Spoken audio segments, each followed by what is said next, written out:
ثم قال جل وعلا: الله يمدح نفسه، يتمدح جل وعلا، ولا أحد أحب إليه المدح من الله، لأنه هو مستحق المدح جل وعلا، وهو المحمود على كل حال، في الضراء والسراء، وفي كل أفعاله وأقداره وأحكامه وأقواله. قال: الله الذي رفع السماوات بغير عمد ترونها. الله جل وعلا هو الذي رفع هذه السماء بغير عمد ترونها. قال بعض المفسرين، وهذا يروى عن ابن عباس وعن مجاهد والحسن، قال: رفع السماء بعمد لا ترونها. رفع السماء بعمد لا ترونها، فمعنى قوله بغير عمد ترونها، رفعها بغير عمد مرئية، لكن هي رفعت بأعمد لا ترونها. هذا قول واضح ولا لا؟ أعيد. هي قالوا معناها، معنى الآية هو الذي رفع السماء بعمد لا ترى، فالسماء مرفوعة لكن بعمد ما نراها. والجمهور على أن المعنى هو الذي رفع السماء بغير عماد، ما لها عماد، لو كان لها عماد لرأيتموها. وهذا هو والله أعلم المناسب للسياق، هذا ظاهر الكلام، والأصل حمل الكلام على ظاهره. قال جل وعلا، وهذا يدل على عظمته وعلى قدرته، أبلغ في بيان قدرته جل وعلا. نعم، الله الذي رفع السماوات بغير عمد ترونها ثم استوى على العرش.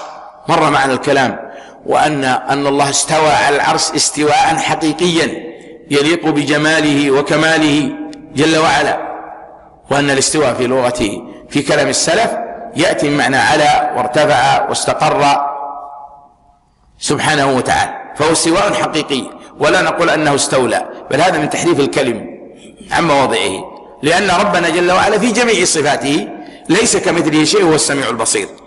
قال جل وعلا: وسخر الشمس والقمر كل يجري لأجل مسمى. سخر الشمس والقمر يعني ذللهما، جعلهما مسخرين مذللين لمصالح العباد ومنافعهم، فذلل لنا الشمس والقمر وسخرهما لنا ولمصالحنا، فكم للعباد من المصالح في الشمس والقمر لا يحصيه إلا الله جل وعلا. أضرب مثال: إذا كان في وقت البرد كم يدفع الإنسان في وقت الليل من المال مقابل التدفئة؟ إذا طلعت الشمس كفي على سبيل المثال، وإلا لا تعد ولا تحصى المنافع التي جعلها الله جل وعلا للشمس وللقمر ولغيرها من مخلوقاته. قال: كل يجري لأجل مسمى.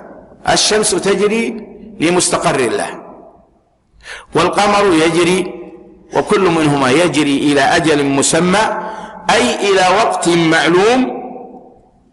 قال بعض المفسرين: وهو وقت فناء الدنيا وقيام الساعة التي عندها تكور الشمس ويخسف بالقمر.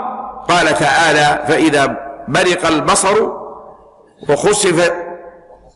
وخسف القمر وجمع الشمس والقمر، هذا يوم القيامة. أما قبل ذلك هي تجري، ما يتأخر القمر عن وقته وإبانه، الشمس ما تأخر عن وقتها وإبانها إلا إذا جاء الأجل المسمى، وهو انتهاء هذه الدنيا وتكوير الشمس وطرحها في النار، كما جاء في الحديث الصحيح: الشمس والقمر ثوران عقيران في النار.